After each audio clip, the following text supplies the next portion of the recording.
From my early childhood, I remember my father talking about the BraceroProject. My recollection, what he talked about was how when we were still living in Mexico, he was involved in this migrant worker program where he came up to the United States in the 1950s and actually worked in New Mexico and in Arizona as well with farmers, and was able to work here for a few months, and then would travel, go back to Mexico, and then he would come back again on this program that was called the Bracero program. Some of the things that he told me was that he was pleased with the program because what it did was it allowed for him to come to the United States, and even though the wages were low, it did allow him to make money and was able to send money back to his family, to us, my brother and I and my mother, when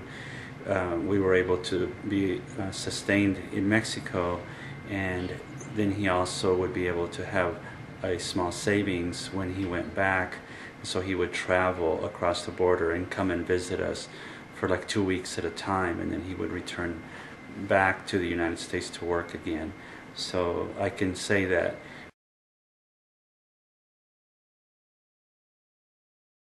Okay, next question. Did your father say or talk about how he felt about the program while he was involved with it, or any of his feelings he had towards it? Some of the things that he told me was that he was pleased with the program because what it did was it allowed for him to come to the United States, and even though the wages were low, it did allow him to make money and was able to send money back to. A big factor in us migrating to the United States was that same situation where we were spending a lot of time apart from the family together. So he would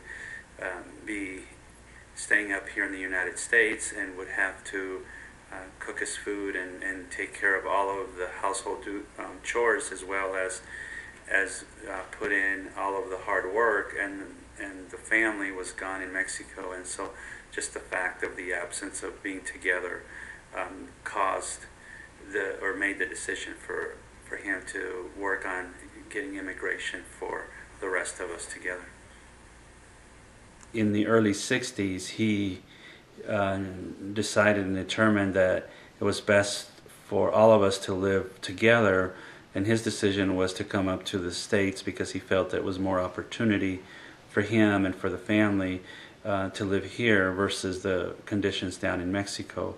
So when that decision was made, I remember that we lived in Chihuahua State, which is northern Mexico,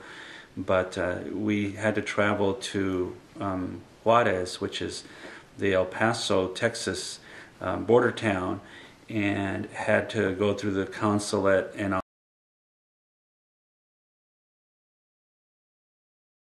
Well, and I finally remember one fall of 1964 where we all went to the customs in El Paso,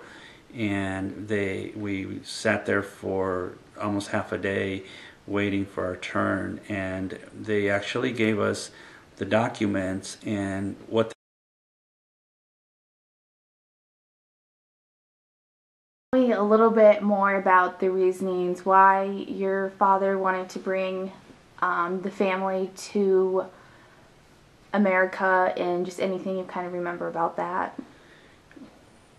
My father worked in that Bracero program for quite some time, and as I mentioned, it was difficult because of the family was far apart from each other. And so in the early 60s,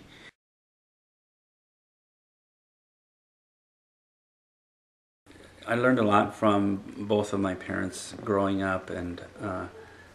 part of the biggest thing that stayed with me was you always work hard and you give it your best, no matter in what circumstance or what specific job that you have. So that is where a strong work ethic was an example to me by both my mother and my father, and that's the example that I've tried to pattern and to model for my family and my girls that I have. The other thing that I did learn and was told to me by both of my parents was that to get an education, and even though they did not have any formal education at all, they knew that the key and the success for us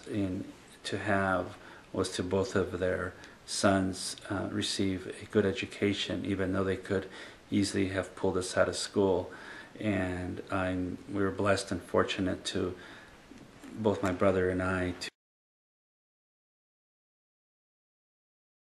the life that I've been able to offer to my girls